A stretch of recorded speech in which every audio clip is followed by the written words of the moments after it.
money or applied for unemployment money last year, so you probably are more than aware that how screwed up these offices are. But that means you have to deal with them differently. And just don't expect that they know what they're doing and it's going to work out in the wash. It may or may not. I mean, here's a headline here from Michigan. Look at that, it's like $4 billion, $3.9 billion that they sent to the wrong people. So in other words, $4 billion, I don't know how many million people that is, who got checks and now they're asking for it back. But Michigan now, they passed a law that you don't have to give it back. And I know there's so many Let's Go Help members who got letters, for their unemployment that they have to give that money back or whatever. So it may not be that way, and don't do it yet, whatever. And how do you get help? There's a couple places, certainly your elected officials, they do that. And if you call the office themselves, the unemployment office, they're going to have a stock answer, for now. And then when they change their mind, and then it changes again. So as long as you're documenting what you do, so you call the elected official and call 3 or 4 of them, it doesn't matter. And also, if you call your legal services, legal aid, so that's in every state, every city. These are nonprofit lawyers that get grants to do legal work for free. And what they do legal work on them is getting government benefits. So that's it. Now I just called Washington, D.C., and they have 5, if you call them, and it's online too, they have an intake. And so there's an income requirement. You can't be a fat cat. And you tell what kind of problem you have. If it's for housing, if it's for, abuse or whatever, a job. Well, this is for government benefits. They have a special, they all deal with helping people get government benefits.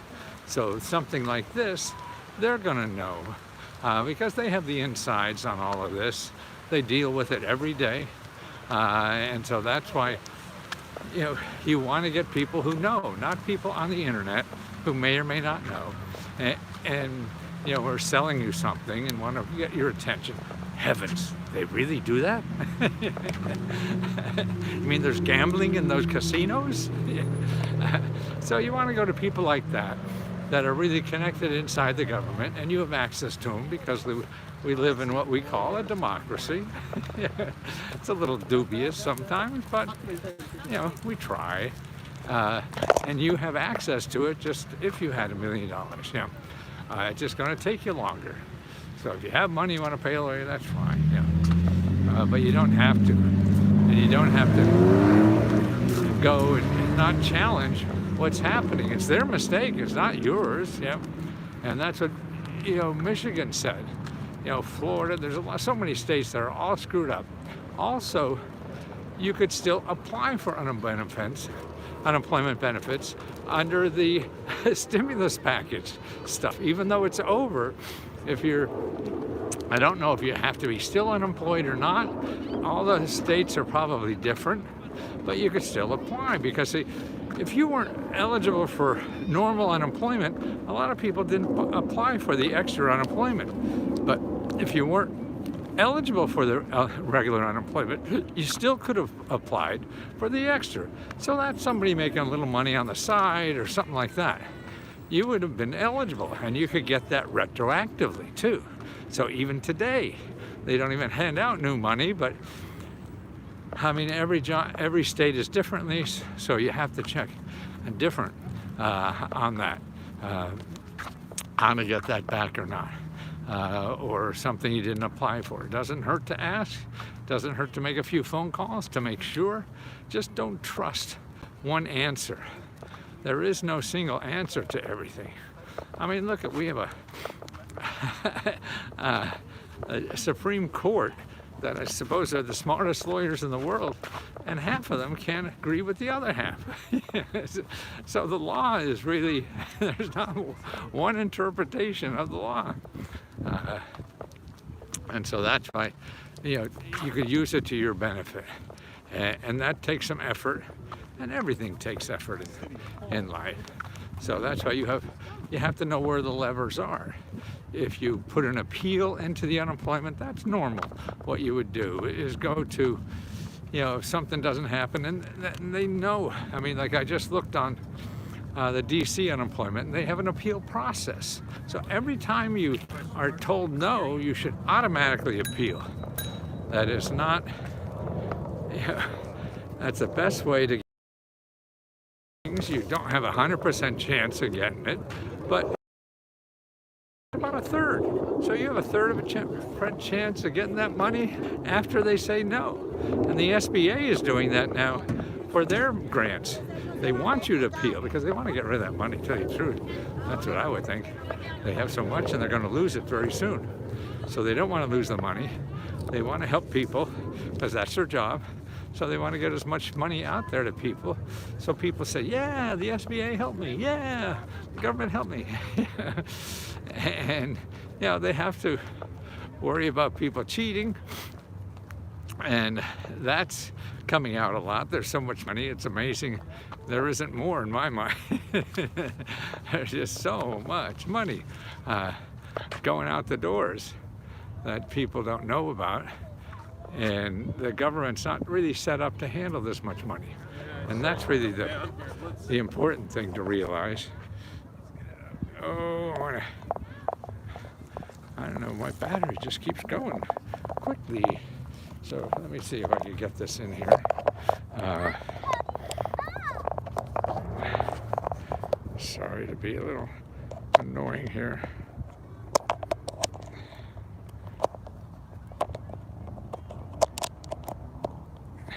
Maybe that's working. Maybe it's not. Maybe. Oh, I turned it around. Well, now you know what I'm looking at. There we are. Back on me. So always appeal, apply, use your elected officials. Every agency has an appeal process. So you have that first, then your elected official, then your, if you don't have money for legal help, then your legal aid society, which every state has, and you just put free legal help. and it's government benefits. That's the issue that you have a problem with. And to tell you the truth, the biggest power in all this is not so much a lawyer as your elected official. And they have, because they could get things done for you faster than any lawyer can. So that's what I would do, second after after you check the agency itself. But there's still, I don't know if you see the video I just did too, there's a lot of new money just coming out every day. Every day. There's so much money sitting in the local governments, state governments.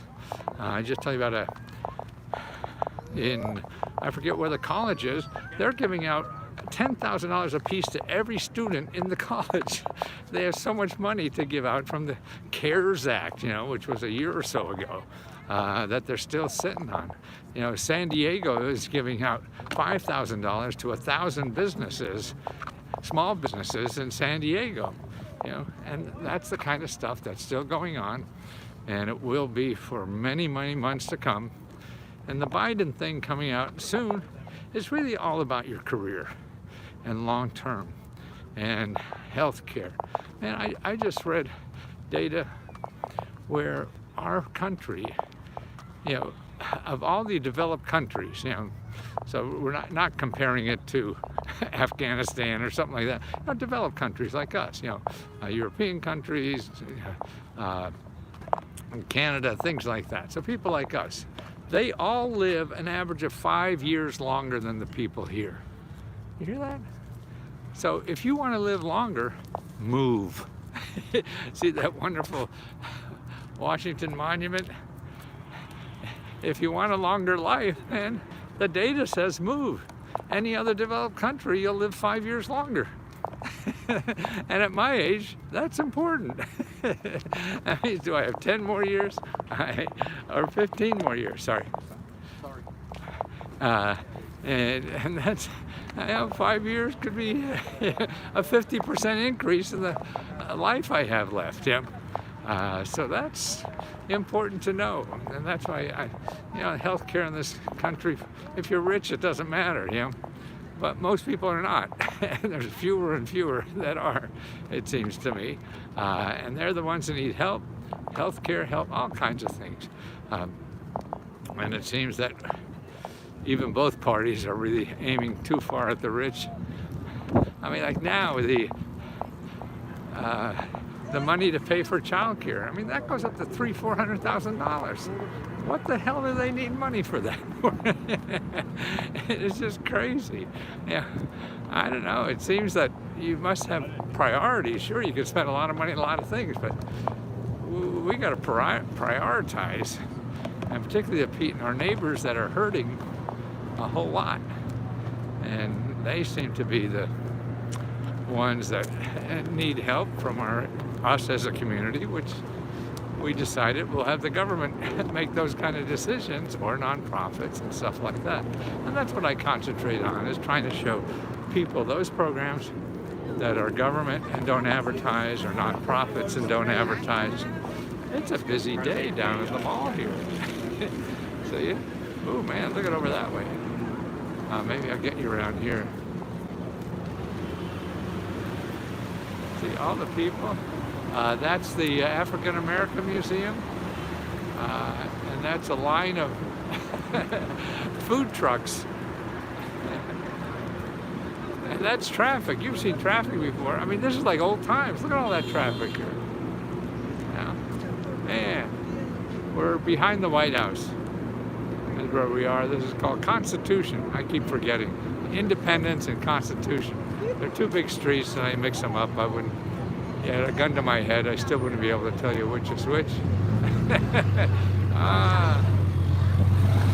that big loud truck? Good muffler on that guy. Yeah. So all this money that's sitting there for people who really need it. It's just, to me, a heartbreak to hear that over half the money, I mean, I don't get a good piece of data, but half to 70%, 50 to 70% is not even spent yet. And this is people for rent. I mean, we have people applying for our grant ourselves. We have a new grant that's going to be in December 4th is the last day to apply. And that is, we have the grates. People sleep on these grates because they're nice and warm.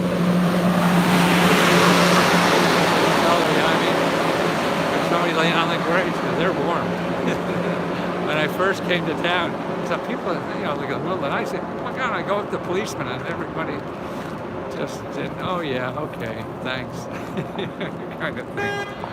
I don't know what this is, but yeah, we're in the middle of it, and you got to take care of yourself first. Take care of your neighbor. I'm going to do an award called my Favorite Bureaucrat Award, where people who are members, I'm going to give them give me the name and address of the government official who helped you, and I'll send them a coffee mug that has a big award symbol on it that they won a prize, first prize for my favorite bureaucrat. So we'll send those out to people. I don't know how many we'll do, a week, a month, or whatever. Or you could order them and send them yourself. I had them made up. They're on Printful. That's one of those 3D. That's where I get all my stuff I have made. This is a fairly new outfit. See, sort of hearts and question marks, just a little abstract. Yeah, that's on Printful, and I also put it on letsgoclothes.com, but I don't mention that much. It's just there, but that's where I'll put the mug. So we'll send them out for free to people who win and who got real help from a government official that we could give to. And that's what's so nice about the members and the people who write in stories about how government official helped them. They're just wonderful. And that's since day one, like 30, 40 years ago when I started this kind of business. I would run around this town and go into buildings like you see over there, Department of Commerce, and I would work for Fortune 500 companies. Like I used that building once where Procter & Gamble called me up and they wanted to start a chain of pasta stores. Okay, I mean, big companies, they just have a bug up their butt about something and will hire some consultant to get them data to make a presentation to their board of directors and try to get the company to do that. So I would go out and get information on the pasta business. In there, we have government experts studying every industry in the United States. So what I would do is make a bunch of phone calls. I would find the pasta expert in the Department of Commerce there. I'd go in and see, I didn't even have to make an appointment. See, Ben, it was all open. I would actually go in the Commerce Department and other buildings and Xerox my reports that I would send to my clients on free. I would just stand in line with all the other bureaucrats, dressed like a bureaucrat. Nobody would say anything. I just Xerox away for free. Otherwise, it would have cost me 5 cents a piece, for a 100-page report. As a small business, that was important. And I go in, I say, look around the halls. Hey, where are the industry analysts? Oh, on the 3rd floor. So I go up the 3rd floor of that building, find the guy who studies pasta. Hey, you busy? No, come on in. Nobody's seen him. Nobody knows he's there. He's been studying pasta for the last 20 years of his life, and his wife is sick of hearing about it. He's got a bachelor's in pasta, a master's in pasta. He's a really educated guy in this stuff. And when you found somebody like that, the problem wasn't getting the information. The problem was getting out of his office. Man, he's been studying this stuff for the last 10 years. Nobody ever asked him a question. And what was great, I would get all the information and gather it together, put my name on it, and charge my Fortune 500 clients a bunch of money. And then I got, after about 5-6 years of that, and that was my first business that grew. I had 2 other businesses that went nowhere. I had a computer software company back in the 70s that went belly up in a short amount of time. And this was the first time I had 30 people in an office on K Street here doing stuff like that for rich people. And it just became a little boring helping rich people. They don't have fun, they just want money, And I didn't feel needed either. They would go to a lawyer across the street who would do the same thing and charge 5 times as much. And so it didn't feel need. And I think we want to feel needed in life. So then I said, hey, what we ought to do is the average person ought to have that. And I really couldn't do it until the computer came along that is able to get the information to people, to help people one-on-one on the computer and do it for $20. Otherwise, I had to do it for $2,000 or $10,000. And rich people are the only ones who could afford that.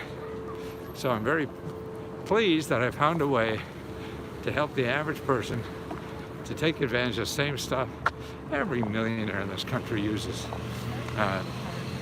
And be able to do it for 20 bucks. Yeah. Every time I'd start again, and people say, no, you got to charge hundreds, thousands, or whatever. And probably could get away with it, but they're not the people I want to help. If you could pay me $20 to do this, I'm not even interested in helping you. It's no fun. You don't even need it. The people who need it are more interesting to help. You want to feel useful, in life, and not just being a clog somewhere. And now I feel more useful than ever because I'm able to do it for $20 and help people who really need this and has no idea that this is there. It's for everybody. Most of the stuff, you don't even have to be a citizen. As long as you just live here, you can get a whole lot of stuff. And that's actually what I just saw in the paper today. New York, there's something like 800,000 non-citizens are going to be able to vote in New York. 800,000 something, maybe it's 900,000, something in that neighborhood, non-citizens. So they're going to be voters. And they live in the city, right? So why don't they vote? We can't get our immigration policy down. And last time we did that, I think was Reagan. And with the way the political atmosphere is now, we'll never get anything, something like that is that polarized to get in. So people are doing it at the local level. That's who really runs the place, is mayors. They get everything done. They create jobs, they clean up the trash. That's the real job. These guys just talk about abortion or whatever. Things that don't mean a whole lot to the average person trying to survive. So that's why it's mayors that are doing the heavy lifting in the government, making things run, getting your health care, getting your roads, your potholes fixed, stuff like that. That every day, schools, everything like that. Wow, what a job. And no matter what decision you make, you're going to piss off a lot of people. So it's a thankless job. That's why people say, oh, I should run for something. Man, no, I don't want that kind of job. That sounds dreadful. I just decide, I get up every day, decide what the hell I want to do. What I think is the most important thing to do for me today. Instead of having all these constituents to please, you're my constituents. If I can't figure out what you need and how to package it so you will use it, then I'm worthless. Because it's all out there. It's just trying to make it edible. Because it's a big bucket of worms that nobody understands. And I've been doing it 40 years or more, and I still don't understand. It's still always a puzzle for me. And to make it understandable for other people, now what I'm really into is trying to teach you skills. Instead of just the actual application, you need the skills on how to find those initially yourself, because there's too much to find. You see, any report I have is just so big and it's overwhelming. So I want to teach you how to use these sources, and it's really about finding a source, not finding an application. I don't know if you've seen some of my recent videos I have with Darth Vader. The source be with you. I'm just trying to educate people. You have to know sources, not applications. How to find sources. The sources, people, they help you more than anything. There's just too many applications to know which ones are right for you. And the people are in the trenches, these sources, the people who know all this stuff, are your best shot at finding exactly the one you need. That's how you learn, is finding the right source, not the right application. So that's why Darth Vader became my friend. I have a picture of him saying, with that breathing